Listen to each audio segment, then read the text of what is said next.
घर में काम करें, विदेशों में डरे है, विदेशों में डरे है।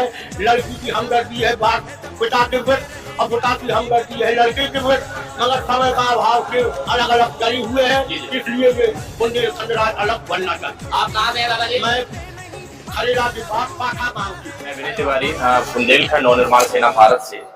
आज चूंकि बुंदेलखंड राज्य निर्माण को लेकर के जो यात्रा शुरू हुई है, यात्रा प्रारंभ हुई थी तुवन मंदिर ललितपुर से, और ये यात्रा खास विजयादशमी के दिन, चूंकि बुंदेलखंड का विजयादशमी का दिन बहुत महत्वपूर्ण माना जाता है। बुंदेलखंड का वो ऐतिहासिक पर्व रहता है जिस दिन हम लोगों ने बिगुल फूंका था बुंदेलखंड राज्य आंदोलन का, और ये आंदोलन की शुरुआत ललितपुर की पावन भूमि से तुवन मंदिर से शुरू हुई थी, और ये यात्रा का समापन कल मतलब आज झांसी के इलाइट चौराहा पे संपन्न होना है। क्योंकि बुंदेलखंड के महान क्रांतिकारी शंकरलाल मल्होत्रा जी की के आवास में, चूंकि बुंदेलखंड के लिए अपना सर्वस्व न्यौछावर करने वाले बुंदेलखंड के क्रांतिकारी और आज दुनिया में नहीं है ऐसे शंकरलाल मल्होत्रा जी के आवास में ये कार्यक्रम संपन्न होगा। तो आज जो कि बुंदेलखंड राज्य निर्माण के लिए हम लोग चल रहे हैं, और इस समय हम लोग ट्रेन पर बैठे हुए हैं, और हमारे बुंदेलखंड से क्षत्रिय महासभा के भी काफी लोग सम्मिलित हैं।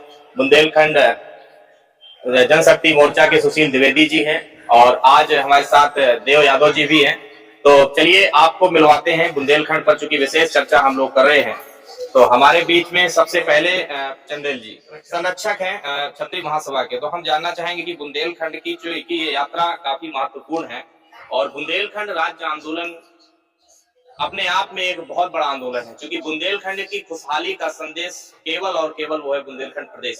तो इस पर क्या कहना चाहेंगे, क्योंकि आज यात्रा आप लोगों ने बांदा से शुरू की है, और ये यात्रा काफी मजबूत होने जा रही है, क्योंकि आपका एक अनुभव भी काफी बड़ा रहा होगा, हम लोगों से काफी उम्र में बड़े भी हैं।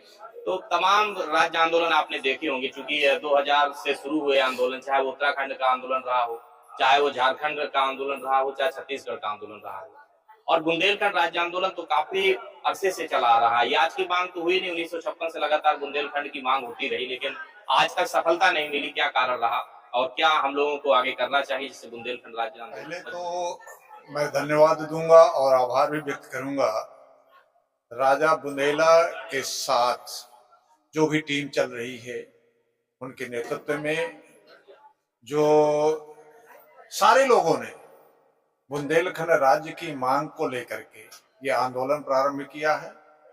और सबसे बड़ी बात मैं ये कहूंगा कि राजा बुंदेला जी ने इस चीज को महसूस किया कि अकेले हम कुछ नहीं कर सकते।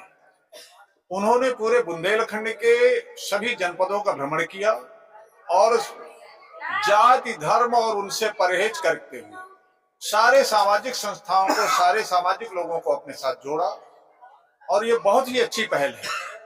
जहां तक बुंदेलखंड अलग राज्य की बात है, निश्चित रूप से हम लोग देखते हैं कि जब पहले कभी उत्तर प्रदेश के साथ उत्तराखंड सम्मिलित था, उनका जो विकास था वो अवरुद्ध था, और लंबे संघर्ष के बाद उन्होंने जो है तो उत्तराखंड को प्राप्त किया।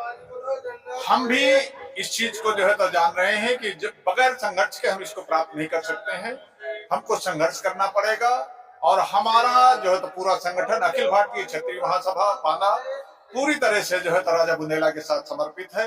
हम प्रत्येक कदम पे उनका साथ देंगे, और जब यह यात्रा बांदा आएगी तो मैं तो पूरे बांदा वासियों की तरफ से, नगर वासियों की तरफ से, आसपास के लोगों की तरफ से ये जो है तो आह्वान करूंगा कि यहाँ पे इतना भव्य और दिव्य जो है तो प्रदर्शन किया जाए, इतना भव्य और दिव्य कार्यक्रम हो जिसकी आवाज पूरे उत्तर प्रदेश ही नहीं पूरे जो है तो दिल्ली तक जो है तो जाए, और केंद्र को हम मजबूर करेंगे कि हमारे जो है तो बुंदेलखंड राज्य का निर्माण में अपना। हमारे बीच में आदरणीय श्री पुरुषोत्तम सिंह जी हैं, मीडिया प्रभारी हैं, और बुंदेलखंड के लिए इन्होंने भी, जब पहली बैठक हम लोगों की ओरछा धाम में हुई थी तब ये सब लोग सम्मिलित हुए थे, और इन्होंने बुंदेलखंड राज्य की अलग जगाने के लिए अपने उद्बोधन में भी कहा था कि जब ये यात्रा प्रारंभ होगी तो इस यात्रा के समापन में हम लोग पूरी तन्मयता के साथ पहुंचेंगे, और आज यहाँ से निकले भी हैं, और इस लड़ाई को बहुत मजबूती से उठाने के लिए सब लोग प्रयासरत हैं। तो मैं चाहूंगा कि इस यात्रा से, और चूंकि समापन का दिन है, जो प्रथम चरण की यात्रा ये संपन्न हो रही है, और अगले चरण की यात्रा भी शुरू होगी, और इस चरण में आप लोगों ने पूरा अनुभव किया, तो क्या क्या पाया आपने इस यात्रा में?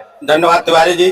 पहले तो मैं ये कहना चाहूंगा कि जो ये हमारा आंदोलन है, और पहले जरूर ये सुस्त था, और लेकिन जो बुंदेला जी ने ये नई अलग जगाई है पद यात्रा करके, और जो हमारी 12 अक्टूबर से पद यात्रा ललितपुर से शुरू हुई, जिसका कि आज झांसी में समापन होना है, तो बहुत ही सफल यात्रा रही है पद यात्रा। गांव-गांव में भ्रमण किया गया है, वहां के प्रधानों से मिला गया है, वहां स्कूली बच्चों से मिला गया है, और हमको अपार जन समर्थन प्राप्त हुआ है। जैसा कि आपने ग्रुप में भी देखा होगा कि जिस गांव में भी हमारी टीम गई है वहां पे पब्लिक ने हमें पूरा सहयोग किया, हर तरीके से अपार समर्थन दिया है।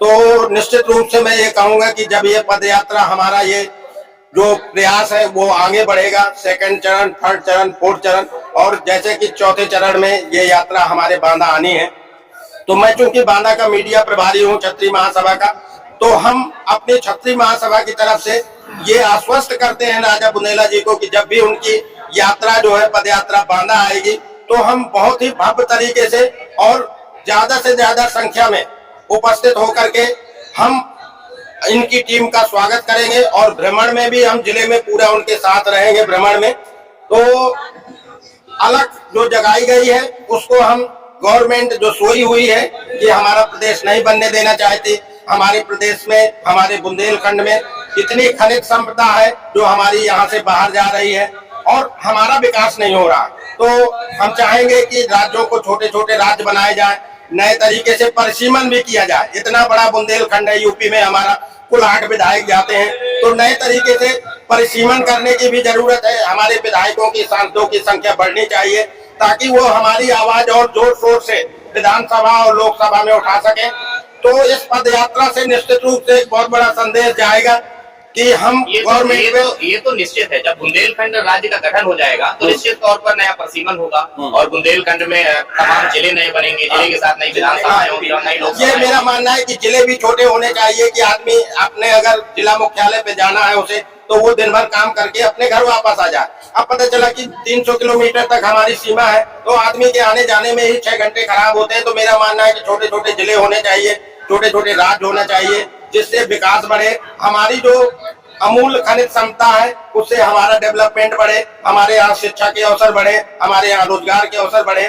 तो हम अपना पूरा 100% प्रयास करेंगे और पूरे युवाओं को जोड़ेंगे, उनको समझाएंगे, गांव गांव में लोगों को जाके काउंसिल करेंगे कि जब हमारा अलग बुंदेलखंड राज्य बन जाएगा तो किस तरीके से हमारा विकास होगा, और जब तक राज्य नहीं बनेगा तब तक हम चैन से नहीं बैठेंगे। ये हमारा संकल्पित है हम इस चीज में।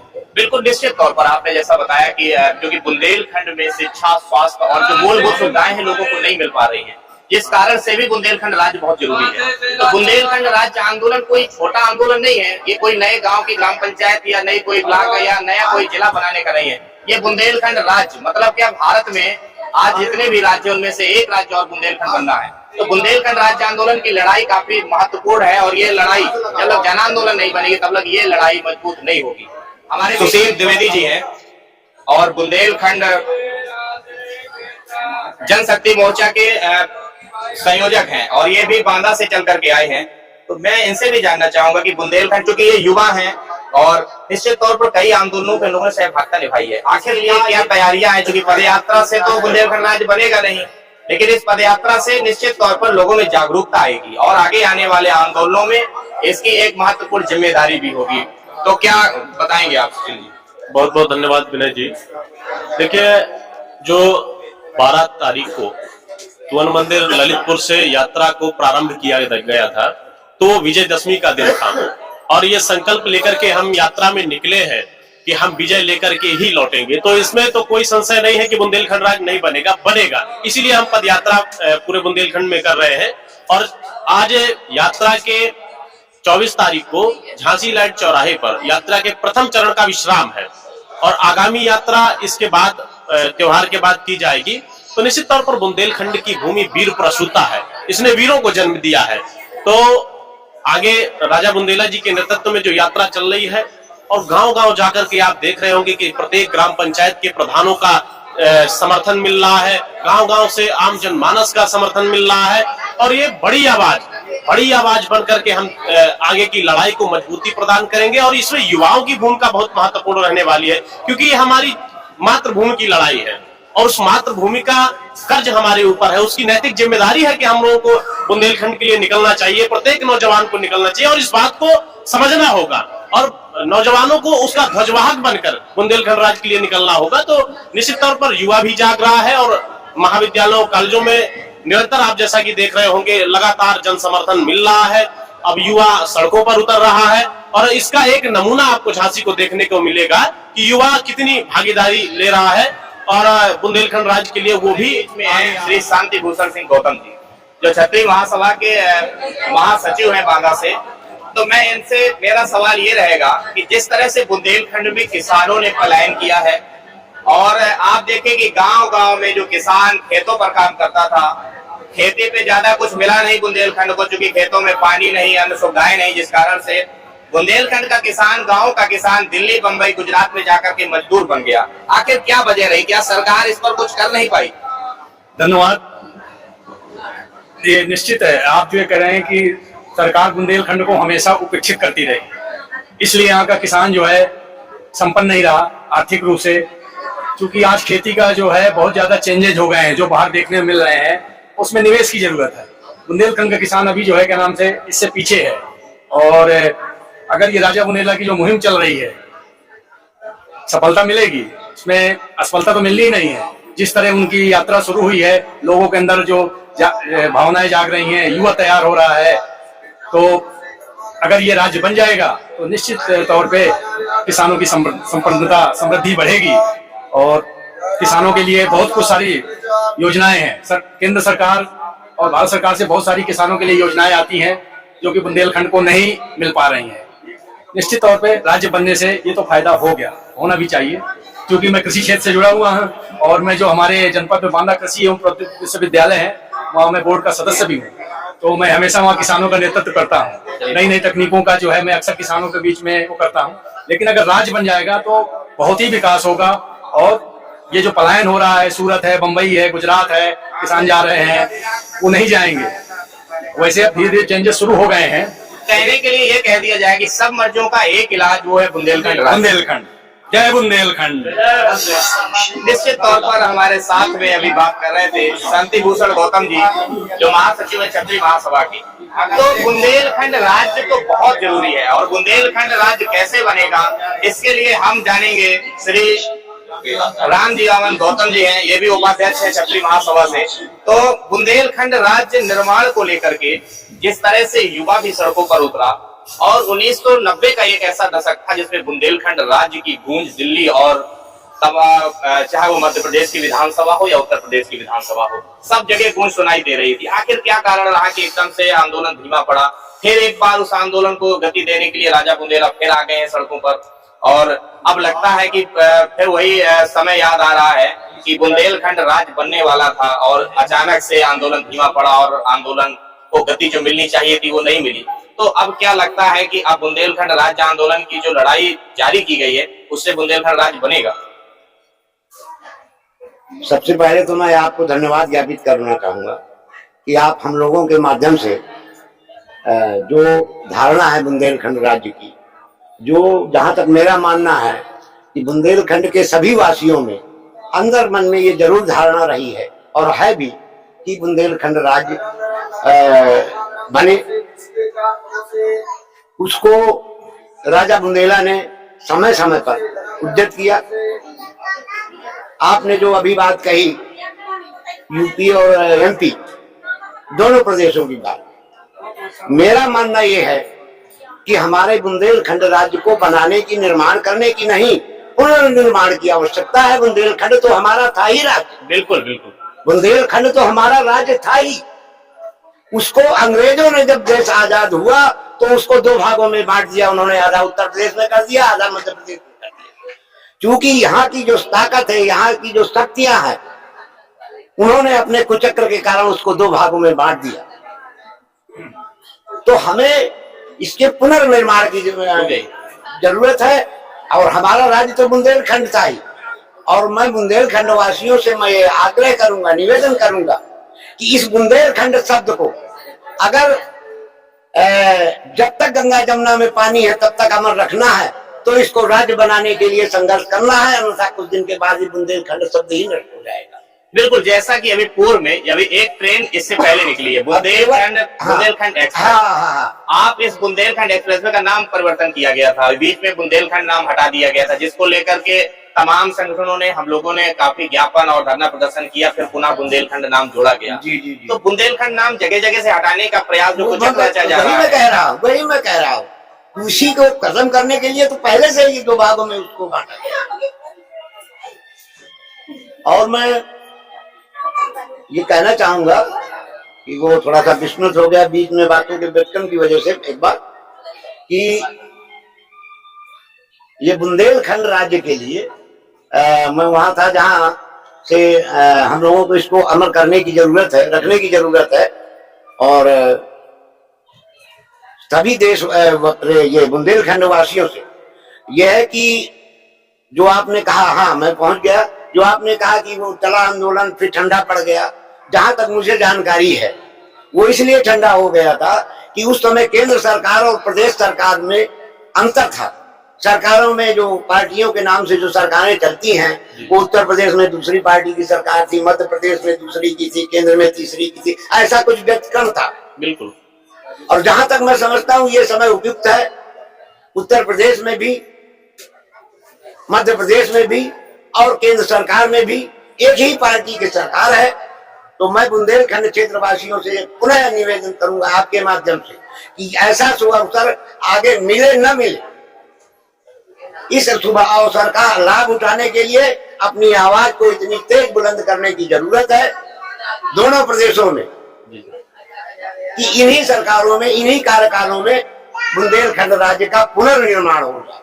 और मेरी व्यक्तिगत राय तो है, और मेरी व्यक्तिगत वाणी से पुनर्निर्माण की आवाज निकलती है, निर्माण की नहीं। बिल्कुल बिल्कुल बिल्कुल। राम जी, अमन गौतम जी, आज की तात्कालिक स्थिति में सरकारें भले ही कुछ जिलों को अलग कर दे या कुछ जिलों को और जोड़ दे, क्योंकि जो उनका एक राज्य बनाने का वर्तमान का क्राइटेरिया हो सकता है कि जिले या आबादी की संख्या कुछ कम पड़े, तो हमने बुंदेलखंड यदि राज्य बनता है, जी जी जी, मैं ऐतिहासिक जानकारी के लिए आपको बता दूं, बुंदेलखंड यदि राज्य बनता है तो बुंदेलखंड पूरे भारत का 16वां जनसंख्या में और क्षेत्रफल में 16वां राज्य होगा। आप समझ लीजिए। बताइए। तो बुंदेलखंड अपने आप में बहुत बड़ी चीज है, ना तो क्षेत्र में ना आबादी में, सिर्फ ही नहीं है। सिर्फ बुंदेलखंड उदासीनता के चलते बुंदेलखंड घिरा रहा है, उपेक्षाओं का शिकार रहा। उपेक्षाओं का शिकार इसलिए है कि हमारी जो संपत्तियां हैं उनका दोहन सरकार करती है और उसको पूरे देश में बांटती है, और हमें उसका रिटर्न नाम मात्र को मिलता है। हमें उसका जो हमारे साथ राम जी, अमन गौतम जी थे, और हमारे बीच में श्री रंजीत सिंह जी हैं। इनका भी परिचय जय जय बुंदेलखंड का एक नारा, जय बुंदेलखंड। तो हमारे बीच में, जैसा कि मैंने बताया, अब राजेश सिंह जी हैं, ब्लॉक अध्यक्ष हमारे, आपका भी परिचय हो गया।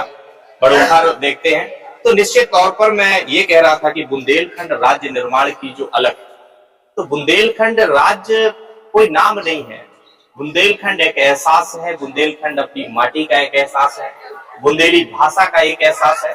तो बुंदेलखंड वीरों की भूमि रही है, बुंदेलखंड ऐतिहासिक अपने आप में, या बुंदेलखंड को ऐतिहासिक देख लीजिए, चाहे बुंदेलखंड को जिस परिदृश्य से आप देखेंगे तो बुंदेलखंड आपको भिन्न नजर आएगा। हम बुंदेलखंड को जब देखते हैं तो बुंदेलखंड की ऐतिहासिक धरोहर आप देखें, बुंदेलखंड का इतिहास जानने का प्रयास करें तो बुंदेलखंड का इतिहास भी आपको सबसे भिन्न नजर आएगा। बुंदेलखंड के चाहे पौराणिक क्षेत्र पे चले जाइए आप, तो बुंदेलखंड को पौराणिक क्षेत्र में भी आप सबसे अलग पाएंगे। ये वही बुंदेलखंड भूमि है जहाँ भगवान राम भी अपने वनवास काल के 11.5 वर्ष का वनवास काल इसी बुंदेलखंड की भूमि में, चाहे रामचरितमानस के लेखन कार्य हुआ हो बुंदेलखंड पे हुआ, वेद व्यास जी की जन्मभूमि बुंदेलखंड। तो बुंदेलखंड अपने आप में एक बहुत बड़ा पौराणिक ऐतिहासिक परिदृश्य से आप देखेंगे तो बुंदेलखंड आपको भिन्न नजर आएगा। लेकिन जब हम और जाते हैं आज की स्थिति में बुंदेलखंड की, तो बुंदेलखंड पे आप देखें तो बुंदेलखंड आज उदासीनता के शिकार के चलते, आज वो बुंदेलखंड जो वीर भूमि वीर होता रही, आज वही बुंदेलखंड बेरोजगारी, बेबसी, भुखमरी की कगार पर है। बुंदेलखंड का किसान आत्महत्या कर रहा है, बुंदेलखंड का किसान बेरोजगार होकर के किसानी छोड़ करके दिल्ली बंबई में जाकर के चौकीदारी का काम कर रहा है। आप दिल्ली बंबई गुजरात आप जाएंगे तो झुग्गी झोपड़ियों में यदि पाएंगे तो आपको बुंदेलखंड के लोग मिलेंगे। आखिर बुंदेलखंड जो कभी वीर भूमि रही, आज बुंदेलखंड की स्थिति ऐसे कैसे हो गई? इसके लिए सबसे बड़ा दोष हमारी बुंदेलखंड की आम जनता को जाता है। जब 1990 के दशक में बुंदेलखंड राज्य आंदोलन का वो काल चल रहा था, जिस समय लग रहा था कि बुंदेलखंड राज्य बनने वाला है, लेकिन स्थितियां ऐसी बदली कि आप लोगों ने उन लोगों का साथ नहीं दिया। यदि आप लोगों ने साथ दिया होता तो बुंदेलखंड कब का बन गया होता। अब बुंदेलखंड बनने जा रहा है तो मैं यही कहना चाहता हूँ कि ये फिर एक अवसर आया है आपके पास कि बुंदेलखंड राज्य बनने जा रहा है। आप लोग अपना हाथ इस आंदोलन से मिला लीजिए, क्योंकि एक नारा भी है, हर घर से तो हाथ चाहिए, हमें बुंदेलखंड राज्य चाहिए। जब बुंदेलखंड राज्य बनेगा तो बुंदेलखंड में खुशहाली आएगी। बुंदेलखंड का युवा बेरोजगार नहीं होगा, रोजगार मुक्त होगा। बुंदेलखंड का किसान एक हाथ को काम और एक खेत को पानी। बुंदेलखंड की जब राज्य बनेगा तभी ये संकल्प जो है वो पूरा होगा। तो हम आप देख रहे हैं यहाँ पर काफी लोग हैं बुंदेलखंड से, तो ये लोग भी बुंदेलखंड राज्य चाहते कि नहीं चाहते? हम आपकी से ही पूछना चाहते हैं, आप बुंदेलखंड राज्य चाहते हैं? हाँ जाते हैं सर। आप कहाँ से हैं? हम बरुआ सागर। बरुआ सागर से। हाँ। तो बरुआ सागर तो यूपी में आता है, एमपी में आता है? यूपी में है। हाँ। तो आप चाहते हैं बुंदेलखंड राज्य बने? आप भैया? अरे हम तो बहुत चाहते हैं कि बुंदेलखंड राज्य होना चाहिए। आपका नाम? हमारा नाम सैलन। कहाँ से हैं आप? महोबा। अच्छा, मैं वीरों की भूमि महोबा से हूँ। अरे क्या बात है। बुंदेलखंड वीरों की भूमि महोबा से है और बुंदेलखंड राज्य के लिए संघर्ष चाहते हैं। ये बच्चे हैं, बुंदेलखंड राज्य चाहते हो? हाँ। कहाँ से हो? फुलपहाड़ से। फुलपहाड़ से। बुंदेलखंड फुलपहाड़। अरे वाह। आप दादा बुंदेलखंड राज्य चाहते नहीं चाहते? चाहते हैं। तो बुंदेलखंड की आवाज अब आम जनता से शुरू होकर के बुंदेलखंड की आवाज और मजबूत होगी। हाँ बिल्कुल। क्या लाभ, क्या गांव में कैसी व्यवस्थाएं हैं इस समय पे? अभी कोई व्यवस्था सही नहीं है। जब बुंदेलखंड राज्य अलग बन जाएगा तो यहाँ के लिए अलग से विकास, हर चीज की योजना है। तो दादाजी आप भी चाहते बुंदेलखंड राज्य बने?